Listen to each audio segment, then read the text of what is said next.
السلام علیکم، میں امداد چومرو۔ یہ ثابت ہو گیا کہ جب حکمران قوم کو ڈراموں کے پیچھے لگا دیں تو ملک تماشا بن جایا کرتے ہیں۔ ان دنوں وطن عزیز تماشا بنا ہوا ہے۔ عمران خان کی حکومت، عمران خان کی خارجہ پالیسی اور عمران خان صاحب کی وہ جو قوم کو ڈراموں کے پیچھے لگانے کی پالیسیوں کی وجہ سے۔ آپ نے سن لیا ہوگا جو چین کے وزیر خارجہ نے ایران میں جا کر فرمایا ہمارے لیے، اور اس کے بعد جو کچھ آئی ایم ایف کے کہنے پر، آئی ایم ایف کی ڈکٹیشن پر جو کیا جا رہا ہے، اور جس طرح نئی ایسٹ انڈیا کمپنی ٹائپ ایک ارینجمنٹ کر کے پاکستان کو مزید غلام بنایا جا رہا ہے۔ پاکستان عالمی مالیاتی اداروں کا غلامی میں تو تھا ہی، لیکن اب مزید غلام بنایا جا رہا ہے۔ ایک ہوتا ہے نا کہ ایک ہوتا ہے غلام تنخواہ دار، ایک ہوتا ہے بانڈڈ لیبر، جو وہ کہتے ہیں نہیں زنجیروں میں بند کر کے پھر روٹی بھی جب مرضی دینی ہو دے دی، کھانا بھی جب مرضی دینا ہو دے دیا، نہ دینا ہو نہ دے دیا، لیکن کام پورے لے لیے۔ کھیتوں میں زنجیریں بندوا کر کام کروانا، یا بھٹوں پہ جو مزدور کام کرتے ہیں، بانڈڈ لیبر جو ہوتی ہے۔ تو اب پاکستان جو ہے غلامی سے نکل کر کہیں اور چلا گیا، وہ چلا جائے گا، اور یہ سارا کچھ وزیر اعظم عمران خان صاحب کی ارطغرل ڈرامہ پالیسی کا نتیجہ ہے۔ ارطغرل، آپ کو یاد تو ہوگا، وزیر اعظم عمران خان صاحب نے قوم کو ارطغرل ڈرامے کے پیچھے لگا دیا تھا، اور پیچھے وارداتیں چلتی گئیں۔ یعنی قوم کو یہ بتایا کہ جناب ہم تو وہ ہیں جو ہماری تاریخ، اور ہم وہ مزاحمت کار، اور ہم اپنی شاندار تاریخ، شاندار ماضی رکھتے ہیں۔ اور پھر وہ ان دنوں ہر اپنی تقریر میں، ہر خطاب میں فرمایا کرتے تھے کہ جناب میں نوجوانوں کو کہتا ہوں کہ ارطغرل ڈرامہ دیکھیں، ہمارا ماضی کیا تھا، اب ہم کیا ہیں، یہ وہ اس سے سبق سیکھیں۔ اور اس کے بعد پھر پاکستان کی جمہوری ادوار کے پیچھے پڑ جاتے تھے، اور آمریتوں کی تعریفیں کرتے تھے۔ 60 کی دہائی میں پاکستان نہ جانے کہا ہوتا تھا، اور اس کے بعد پھر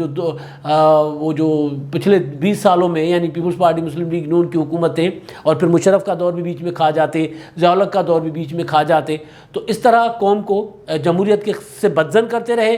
اور وہ جو تلوار کے ساتھ ایک جو تاریخ ہے وہ ارطغرل والی، میں اس تاریخ کی بات کر رہا ہوں، ادھر قوم کو لگا دیا کہ جناب ہم تو بہت زیادہ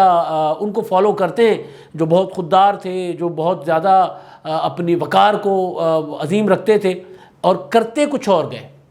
اور گئے۔ اب ہو کیا رہا ہے جی؟ ہو یہ رہا ہے کہ پہلے میں آتا ہوں آئی ایم ایف والے معاملے پر۔ جو سیانے لوگ ہیں، سمجھدار لوگ ہیں، وہ یہ کہہ رہے ہیں کہ جناب اسٹیٹ بینک آف پاکستان کو ایک قانون کے ذریعے، ایک آرڈیننس، پہلے تھا کہ آرڈیننس ہوگا، پھر آرڈیننس نہیں، اب سوچا جا رہا، اب پتہ چلا ہے کہ جناب قومی اسمبلی میں بل لا کر ایک قانونی ایکٹ آف پارلیمنٹ کے ذریعے اسٹیٹ بینک آف پاکستان کو آئی ایم ایف کے حوالے کر دیا جائے گا، انڈیپینڈنٹ کے نام پہ، خود مختاری کے نام پہ۔ ویسے اسٹیٹ بینک آف پاکستان خود مختار ہے۔ State bank of Pakistan monetary policy یا جو کچھ بھی وہ دیتا ہے، وہ ظاہر ہے حکومت کے ساتھ مشاورت وغیرہ میں دیتا ہے، لیکن اسٹیٹ بینک آف پاکستان سرکار کا بینک، اور سرکار کا سب سے بڑا بینک، اور وہ اپنی پالیسیز جو ہے وہ خود دیتا تھا۔ لیکن ظاہر ہے اس میں جو حکومت کی مجموعی معاشی پالیسیز ہوتی تھی، وہ اس کے اندر سارا کچھ ہوتا تھا۔ بہرحال یہ کوئی معاشی ماہر زیادہ اس میں بہتر جانتے ہیں، لیکن جو موٹی بات ہے ایک عام آدمی کے لیے، میرے جیسے ایک عام آدمی کے لیے، وہ یہ ہے کہ اب اسٹیٹ بینک آف پاکستان جو ہے حکومت پاکستان کو رپورٹ نہیں کرے گا، حکومت پاکستان کے تابع نہیں ہوگا، حکومت پاکستان کی پالیسیز نہیں چلائے گا، حکومت پاکستان کو آئی ایم ایف کی مرضی کے بغیر پیسے بھی نہیں دے گا۔ اب یہ ہے وہ معاملہ۔ پچھلے دنوں میں کیسر بنگالی صاحب بہت بڑے ماہر ہیں، میں اس لیے بھی ان کا قائل ہوں کہ مشرف کے دور میں جب یہ ٹرکل ڈاؤن امپیکٹ والی پالیسی شوکت عزیز صاحب لا رہے تھے، تب میں نے ان کا آرٹیکل پڑھا تھا ڈان اخبار میں، اور انہوں نے کہا تھا کہ یہ پالیسی جو ہے پاکستان کو گروی رکھنے کی پالیسی ہے۔ پاکستان کا ایک شہری جو ہے بینکوں کا مقروض ہوگا، اور پھر بینک دیوالیہ ہوں گے۔ اور دیکھا سب نے کہ وہ جو بینک فائنینسنگ والی پالیسی تھی یا جو بھی تھا، اس کا جو نقصان ہوا، وہ بعد میں جو کچھ کیسر بنگالی صاحب نے اپنے اس آرٹیکل میں لکھا تھا، تب 2000 جب وزیر خزانہ تھے یا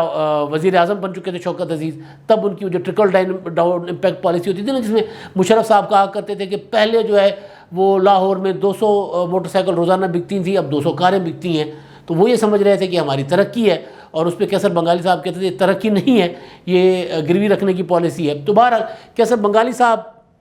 یہ کہہ رہے ہیں کہ جو آئی ایم ایف کے کہنے پہ اسٹیٹ بینک کو جو انڈیپینڈنٹ کرنے کے نام پر، خود مختار بنانے کے نام پر جو کچھ کیا جا رہا ہے، اس کے بعد ہماری حکومت کے پاس تنخواہوں کے لیے پیسے بھی نہیں ہوں گے،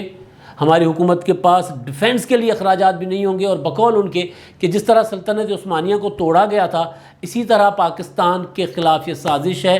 اور عمران خان حکومت جو ہے وہ آرڈیننس کے ذریعے سازش نافذ کرنا چاہ رہی تھی کیسر بنگالی صاحب کے خیال میں۔ لیکن اب پتہ یہ چلا ہے کہ جناب وہ پارلیمنٹ کے ذریعے ایکٹ آف پارلیمنٹ کے ذریعے کیا جائے گا، ایک بل لا کر اس کی منظوری سادہ اکثریت تو ہے نا حکومت کے پاس، تو اگر اپوزیشن زیادہ متحرک نہیں ہوتی اور اپوزیشن آپس میں لڑی ہوئی ہے، ظاہر ہے وہ میں نے کل جو کہا تھا جنڈا پٹ ایک دوسرے کے بالوں میں ان کے ہاتھ ہے اپوزیشن کے، پیپلز پارٹی اور مسلم لیگ نون کے، تو بہرحال اگر اپوزیشن کوئی ایکٹیو کردار ادا نہیں کرتی، ایکٹیو رول نہیں ادا کرتی، تو پھر ظاہر ہے یہ چیز ہو جائے گی۔ ابھی ہونا یہ چاہیے کہ اپوزیشن کو عمران خان کو ہٹانا، تحریک، استعفوں، یہ وہ، اس سارے معاملے سے ہٹ کے جو چیزیں جو سامنے آ رہی ہیں، تو ہونا تو یہ چاہیے کہ اپوزیشن جو ہے وہ سارا اپنا فوکس اس بل پر لگائے اور اس کو رکوائے۔ اور یہ نصرت جاوید صاحب جو ہمارے بہت زیرک صحافی ہیں اور ان کی پسند ناپسند جو ہے پولیٹیکلی ان کی وہ ایک روشن خیال آدمی ضرور ہیں، مگر بہرحال وہ حقائق پسند ہیں، زیادہ حقائق پر بات کرتے ہیں، تو ان کا بھی یہی خیال ہے، ان کا ہی میں یہ خیال آپ کے ساتھ شیئر کر رہا ہوں۔ آج ان کے اپنے آرٹیکل میں آج صبح انہوں نے لکھا کہ اپوزیشن کو چاہیے کہ وہ سارا کچھ ادھر فوکس کرے، لیکن ہماری اپوزیشن ہے کہ جناب استعفے دینے نہیں دینے، پنجاب میں پرویز الہی نے آنا ہے کہ حمزہ شہباز نے آنا ہے، اور عمران خان کو کیسے بھیجنا ہے، اور یوسف رضا گیلانی کیسے منتخب ہو گئے، یہ ہو گیا، بھئی جو کچھ بھی ہو گیا، اب آگے اس طرف بھی آؤ، ادھر بھی دیکھو کہ یہاں پہ کیا ہو رہا ہے۔ پاکستان کا اصل مسئلہ جو ہے اس وقت وہ یہ ہے، اور آپ کو یاد ہوگا کچھ عرصہ پہلے جیسے یہ کورونا کی ذرا وبا، بلکہ جو سینٹ کے انتخابات تھے 12 مارچ کے، تو اس کے بعد وہ جو کیمروں شمروں والا سین جیسے ہوا تھا، تو اس سین کو دھونے کے لیے، وہ واردات کو مٹانے کے لیے کرونا کی آڑ میں پارلیمنٹ کو تالے لگا دیے گئے تھے۔ اب دوبارہ پارلیمنٹ کو فعال کیا جا رہا ہے کیونکہ یہ والا بل چاہیے، IMF کی مرضی چاہیے۔ اب اس کے بعد اس کا نقصان مجموعی طور پہ تو وہ جو کہہ رہے ہیں کہ پاکستان ظاہر ہے وہ سارا ہو جائے گا، پہلے غلام تھا، اب زیادہ وہ زرخرید غلام ہو جائے گا، تو پہلے تو تنخواہ دار تھے ہم، اب زرخرید غلام ہو جائیں گے، لیکن اس کا جو ہمارے اوپر، میرے اوپر، آپ کے اوپر، عام شہری کے اوپر جو اثر آئے گا، وہ بتایا جا رہا ہے کہ جناب بجلی کی قیمت جو ہے وہ 9 روپے آئندہ سال تک ہو جائے گی، بجلی کی قیمت 9 روپے سے زیادہ ہو جائے گی، پیٹرول کی قیمت اور بجلی کی قیمت کے لیے کوئی یہ اوگرا شوگرا نیپرا شپرا جو ہے وہ حکومت کو نہیں پوچھیں گے۔ ابھی آپ نے دیکھا ہوگا نا کہ وزیر اعظم صاحب کو ایک سمری جاتی ہے، سمری میں لکھا جاتا ہے 21 روپے پیٹرول مہنگا کیا جائے یا بجلی اتنی مہنگی کی جائے، تو پھر وزیر اعظم صاحب دریا دلی کا مظاہرہ کرتے ہیں اور وہ کہتے ہیں کہ نہیں جناب 21 روپے نہیں 9 روپے کرنے ہیں۔ اچھا جی، بجلی کی قیمت 4 روپے فی یونٹ بڑھانے کی سمری گئی، تو یہ میں مثال دے رہا ہوں، وزیر اعظم صاحب کہتے ہیں 4 روپے نہیں 2 روپے ہوں گے، حالانکہ کرنا 2 روپے ہی ہوتا ہے، لیکن ظاہر ہے یہ سارا کچھ قوم کے ساتھ ارطغرل ڈرامہ، قوم ارطغرل ڈرامہ دیکھ رہی ہوتی ہے کہ جناب لگتا ہے کہ ہمارے وزیر اعظم صاحب واقعی اس طرح کھڑے ہو جائیں گے۔ اور وہ آپ کو یاد ہے نا 200 ارب روپے والی تقریر مراد سعید کی کہ عمران خان حلف اٹھائے گی تو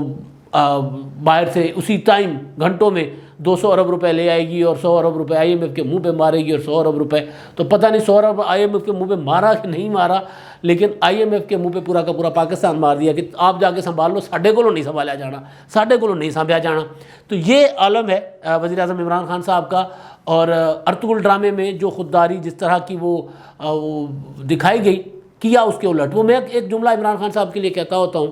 کہ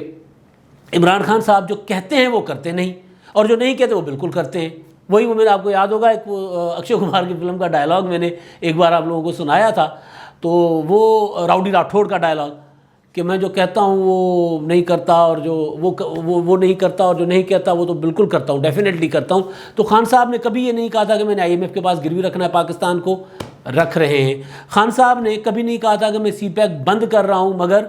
چائنا کے وزیر خارجہ نے ایران میں جا کر کہہ دیا کہ ایران کم از کم ان ممالک میں سے نہیں ہے جو ایک فون کال پہ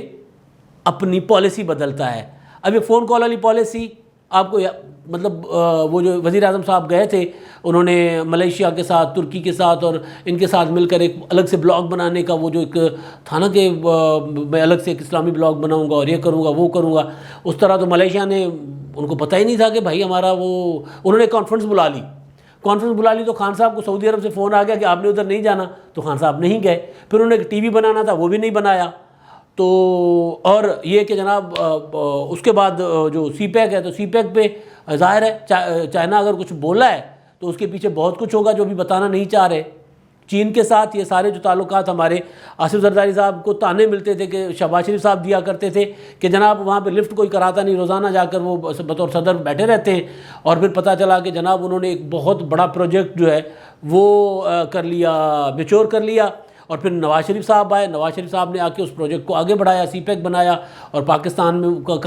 میں سارا کچھ شروع ہو گیا۔ وہ جو بجلی کے کارخانے، وہ جو تھرکول، یہ جو موٹر ویز، یہ میٹروز، یہ وہ سارا اسی پیسے کی مرہون محنت۔ اور یہ صاحب آئے تو انہوں نے آ کر کسی کے کہنے پر، نہ جانے کس کے کہنے پر، کیونکہ امریکہ کی نظریں تو تھیں پاکستان میں، لیکن وہ امریکہ بھی اب ہمارے ساتھ نہیں ہے۔ وہاں پر یہ ہو رہا ہے کہ جناب 40 ممالک کی ایک ماحولیاتی کانفرنس ہے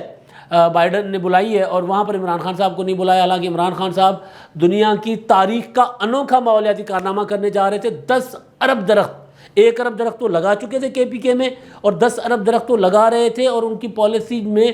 سب سے بڑی چیز جس کا انہوں نے یو ٹرن کبھی نہیں لیا وہ تھا ماحولیات کے اوپر ان کا عزم۔ اور یہ میں تنزیہ نہیں کہہ رہا، لیکن اس کے باوجود انہوں نے نہیں بلایا۔ کیوں نہیں بلایا؟ آپ کو یاد ہوگا جب بائیڈن ابھی جیت کے قریب تھے تو میں نے گزارش کی تھی کہ ڈیموکریٹس آئیں گے تو پھر وہ ہائبرڈ رجیمز جو ہوتی ہیں ان کے خیال میں ہائبرڈ رجیمز جو ہوتی ہیں، جو ٹرو ڈیموکریسیز نہیں ہوتی، یا جہاں پر حکومت جو ہے وہ ڈیموکریسی پر میں یقین نہیں رکھتی،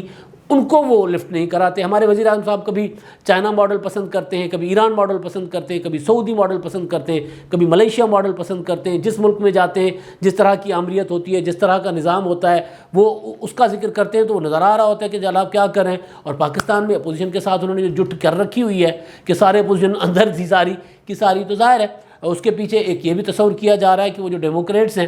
وہ پاکستان میں پاکستان کے نظام حکومت یا طرز حکومت کی وجہ سے پاکستان کے اندر چلنے والا رجیم، جس کو اپوزیشن کٹ پتلی یا سلیکٹڈ رجیم کہتی ہے، اس رجیم کی وجہ سے پاکستان کو لفٹ نہیں کرا رہا۔ تو سی پیک کہہ رہے ہیں کہ جناب امریکہ کے کہنے پہ ہم نے پیچھے کیا، ٹرمپ صاحب کے کہنے پہ، اور ادھر امریکہ میں نظام چینج ہو گیا، وہاں پر ہم اب الگ سے منہ تکتے رہ گئے۔ اب یہ جو خارجہ پالیسی کے ماہر لوگ ہیں وہی بتائیں گے، اور ویسے بھی ہمارے وزیر خارجہ صاحب جو ہیں وہ تو آپ کو پتہ ہی ہے، مرشد پاک کی جو وہ سفارتکاری ہے وہ ملتان سے شروع ہو کے عمر کوٹ میں ختم ہو جاتی ہے۔ اب عمر کوٹ میں بھی تالے لگ گئے۔ عمر کوٹ میں وہ جو ہار گئے تھے الیکشن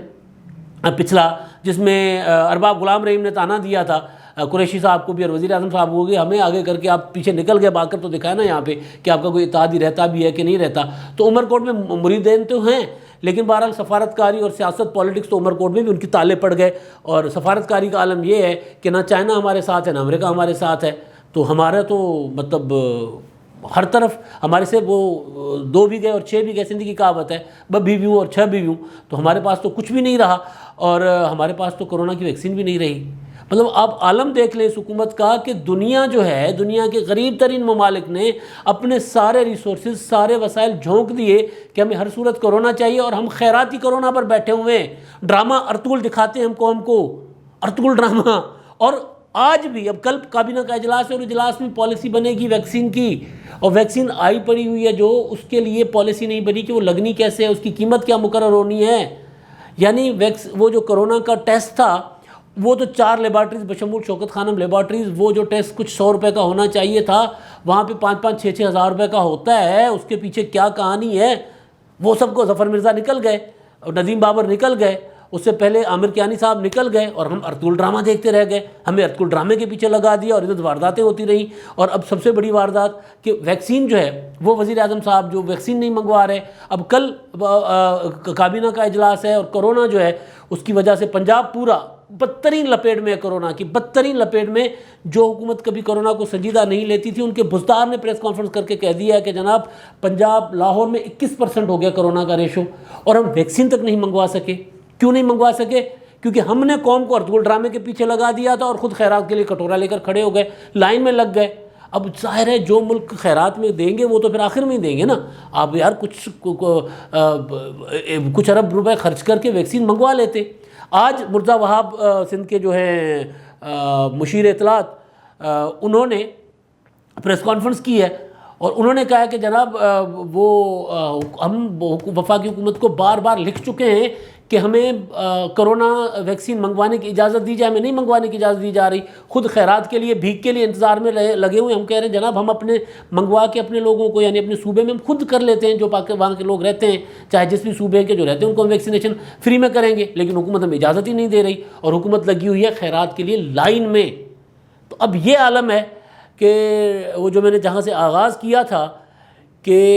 میں عمران خان صاحب کا اسٹائل کاپی کر لوں، نہیں کرتا، میں سیدھا سیدھا اپنے اسٹائل میں بات کرتا ہوں کہ جب لوگوں کو ڈراموں کے پیچھے لگایا جائے تو سمجھ جائیں کہ حکمرانوں کے پاس کوئی پالیسی نہیں ہوتی. اگر ہوتی تو آج پاکستان ٹکے ٹوکری پاکستان کا، مطلب میں اللہ معاف کرے یہ ہمارا ملک ہے، ہمیں عزیز ہے کہتے ہوئے دکھ ہوتا ہے، تکلیف ہوتی ہے کہ بھائی ٹکے ٹوکری کر دی پاکستان کی عزت. چائنا ہمارا بہترین دوست، وہ ایران میں کھڑے ہو کے ہمیں تانے دے رہا ہے. امریکہ جس کے کہنے پہ ہم نے سی پیک کو آگے پیچھے کیا، وہ ہمیں ماحولیاتی کانفرنس میں نہیں بلا رہا، اور ہم اپنے آپ کو کہتے ہیں کہ جناب تاریخ میں سب سے بڑے ماحولیات دان ہم ہیں، ہم نے یہ سارا کچھ ایجاد کیا ہوا ہے. ہم یہ کہتے ہیں اور ہمیں کوئی بلاتا نہیں، کوئی منہ نہیں لگاتا، کیونکہ ہم ارطغرل ڈرامہ دیکھتے ہیں اور ارطغرل ڈرامہ دیکھتے رہ جائیں گے. اور جب ہم ڈرامے دیکھتے رہیں گے اور جو حکمران ہمیں ڈراموں کے پیچھے لگائیں گے، اب میں کیا لفظ استعمال کروں، ڈرامے باز کہوں میں نہیں کہتا، لیکن جو حکمران قوم کو ڈراموں کے پیچھے لگا کر اور خود کٹورا لے کر کھڑے ہو جائیں گے، وہ ملک کا تماشا ہی بنواتے ہیں جو آج ہمارا ہو رہا ہے. اب تک کے لیے اتنا ہی. اللہ حافظ.